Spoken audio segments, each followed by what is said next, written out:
Good morning. It is 5:37.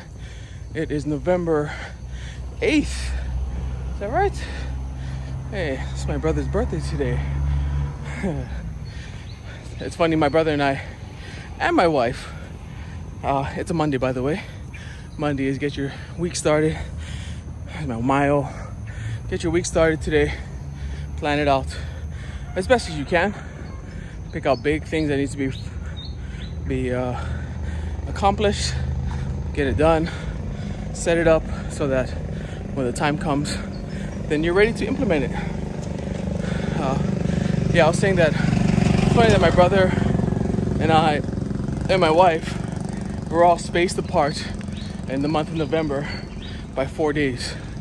So I'm on the 4th, he's on the 8th, my wife's on the 12th, which makes it really easy to remember, to be honest. And it took me a little while to figure that out. That little number game, number pattern to figure out, remember my wife's birthday. I don't think I ever told her that. It's one of those things, like, you get to know somebody and you get to marry somebody, you just assume, wow. Hold up. Just, can you see that sky? And we drop the, oh man. Can you see how it's rippling? Wow, you can't really see it. Oh, there, that's a little better. So just drop the, that's awesome. That's awesome. See the colors? Man, that's beautiful. That's absolutely beautiful. It's one of those mornings. Yeah, I should really do this with that as my backdrop. That's all right. Yeah, it took me a little math problem to figure out my wife's birthday. Way back when we started to date, and then I didn't remember until after we were married. I just knew it was in November, and I thought it was always the 13th for some reason. Maybe it's a prime number. Maybe it's one of those numbers that hers is 12, but it's close to 13, and so you lock onto 13 just like people lock onto the number 7 because they're prime numbers. I don't know. But anyway, yeah, we're spaced 4 days apart. So it's my brother's birthday today. Awesome. He's old. We're not that far apart. I'm old too. Yeah, so anyway, off on a tangent. I've been still reading this book, Storyworthy, and it's really getting really good. It's getting really, really good. And I want to share something with you. He talks about these 5-second moments that we have in our lives. 5 seconds. And it's a 5 seconds of realization. And I've talked a little bit about it. But I read a lot more yesterday. And it's kind of fresh into mind. So these 5 seconds of realization. And while I can't really tell you, well, what my huge 5-second moments are, they happen every single day. And to increase the lens on your camera of looking for these 5-second moments, it takes a lot of practice, and that's why he tells you to write down a story-worthy, and that's the name of the book, a story-worthy moment from every single day. Now, every single day, it's not going to be probably a story that you tell your friends at the dinner table, but it refines your way of looking at how your life is developing and what are the things that are happening in your life. And he talks about 5-second moments are these moments where there's the protagonist or the main person in the story comes to some kind of realization. And he talks about, I'll share 2 of his stories. One is from a movie, the other one is from him. So he's sitting at his dinner table and they're having these chicken nuggets. And he's got 2 kids, Clara, and I forgot the boy's name, we'll just call him Alex. So he's feeding Alex these chicken nuggets. And every chicken nugget he gives to him, like, he throws it right onto the ground. Chicken nugget onto his plate, chicken nugget onto the ground. And he has the one dog in his house in the world that doesn't like to eat chicken nuggets.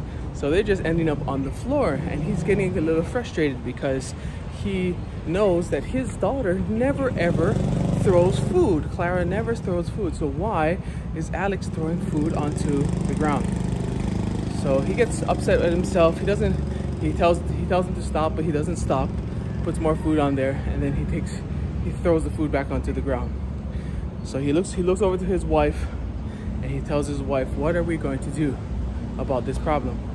She says she's going to go to the pediatrician the next day, so she'll talk to the doctor, and the doctor hopefully can offer some suggestions.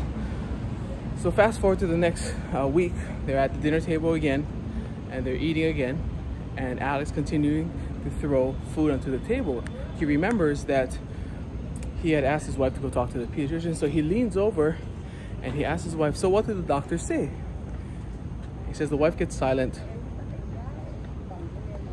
She gets quiet. And she says to him, the doctor said that we have to take away Alex's food for him to learn. And I know you don't like that.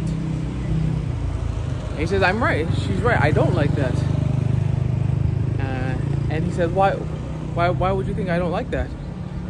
And he says, she says, because when you were younger, you grew up poor and you didn't have much food on your plate every night to eat. And so taking away food from your son would probably be one of the hardest things for you to do, because you don't want your son ever to feel like that. And she says, I know you make our daughter's lunches, Laura's lunch every day before she goes to school, and you pack her lunch box with more food than any child or every human being could eat in a single day. And so she says, every day I take that lunch box and I unpack it to the amount of food that is necessary for her to go to school. And he says he's never really ever told his wife this story before. He's never really ever told anybody, because when you're poor and hungry, the last thing you want to know, or the last thing you want to do, is tell somebody that you're poor and hungry. And so in that moment, he realized that his wife was the very one person in the world that probably knew his heart better than he did, and how lucky he was to have her in his life. So that last part was the 5-second moment, that realization that there was something that he was hiding even from himself, that he never really said out loud, never really maybe thought about it. But here was this woman who he spent the last 5 years with, who's had 2 children with him, is able to look at action that he's about to take, or he's not about to take, and realize why it's going to be hard for him. And he realizes this woman knows his heart better than he does. So he says he's basically saying this, that moment could have passed very, very easily, and had he not time to think about it and really dissect it in his mind, then it would have been lost forever. And he just says there's a lot of these moments around us every single day, that we have these little 5-second moments. We catch ourselves thinking some way, or something happens and we react a certain way, and then he says, like, it's so important that we capture those moments. So I've been trying to capture those moments more frequently, and I have been. A lot of mines are catching myself being judgmental. So there's I don't know, yeah, I just see this pattern of the past week. Every day I've written down these small little 5-second moments, and I think yesterday I shared one about the slobber. Yeah, so I'm really enjoying it, having a different perspective on life, and capturing every single day of your life and making a story out of it. And so if somebody asks, tell me a story about this, or tell me a story about that, you've got a story. But a story is just not, car crashes and fireworks and loud explosions. It's not that. It's these moments of vulnerability that we learn something, and that the person across of us listening to us is able to stop and reflect on their own life. And that's what makes for a good story. Anyway, I'm talking for a long time again. Thank you guys very much for checking up on me. I hope you guys have a great week. Remember to plan out your week. I got my lesson plans done yesterday, so I'm really happy about that.